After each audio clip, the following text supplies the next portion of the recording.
And when I was 30, I stopped stuttering basically, but I fought fear for a good 10 years, and it was unnecessary that I do so. And I know ways to I could have avoided that now, but I did. What residue exists? Threats, occasional threats, random threats, and they're so easy to beat with any number of crutches. They are a joke. And I laugh at them and I celebrate every time I use a crutch. And of course, some of the crutches are designed for permanent use, like smiling, number 12. I know people, PWS, who swear that they almost can't stutter when they smile continuously. I've heard that from several of them. So that's a great crutch. Extreme pronunciation will help your speech, will elevate your speech by light years. Crutch number 11, speaking like a king or a queen. All those elements in that crutch are invaluable all the time. But many of the crutches I no longer use. Most of the crutches 1 through 8, I don't ever have to think about at all. The rest of them I don't. But they're easy to use if I need them. But always remember the way I've always defined curing stuttering, my definition, is any impediment in my speech is not detectable by anyone else.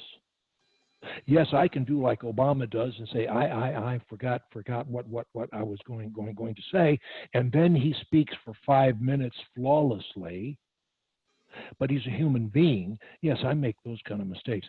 Fear-driven stutters, never. And I love to speak. And this is the purpose of this club, in my humble opinion. We want to love to speak at all times, in all situations, to all audiences, for all purposes. No exceptions. And we're not finished with this program until we can say that.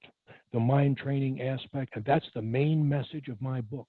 The subtitle of the first edition was Become the Boss of Your Mind. That's the message of the book. Become the boss of your mind. And when you do, stuttering becomes your friend and your blessing. When I started stuttering, or when I started stuttering really in my teens, I was a late starter. And by the time as I said in my book, by the time I got to my middle 20s, it became a crisis of life-threatening proportions. And I went to a psychiatrist. I had enough money for 6 sessions, and I went in there, and I asked him what we could do about it. And he said, I don't know that there's any cure for stuttering, but he said, I would recommend self-hypnosis.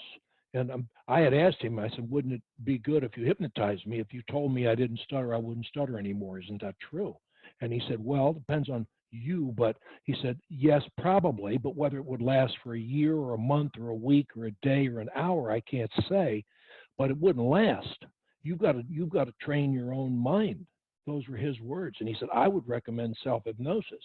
And he steered me to Melvin Powers' book, and which I recommended endlessly. Self-hypnosis was the main thing. The first thing I did to fight stuttering was increase my vocabulary, because crutch number 2 is obvious. Use a synonym, similar word or phrase. Everybody knows that. Everybody figures that out. And I massively increased my vocabulary, and it helped, but it didn't save me. It didn't save me, far from it. But when I got into self-hypnosis, I did it 3 times a day for years. Before I went to sleep, when I got up, and in the middle of the day. I did it, you name it. And as I've said to many of you, I could do it standing on a bus, holding a strap, with people jammed all around me, standing on my feet. If somebody came up with a gun and said, give me your money, I would have handed it to them and continued my session. I mean, I was into it. I could put myself under like that. I could wake up on the hour, the minute, and the second that I asked myself to. That's how good I got at self-hypnosis.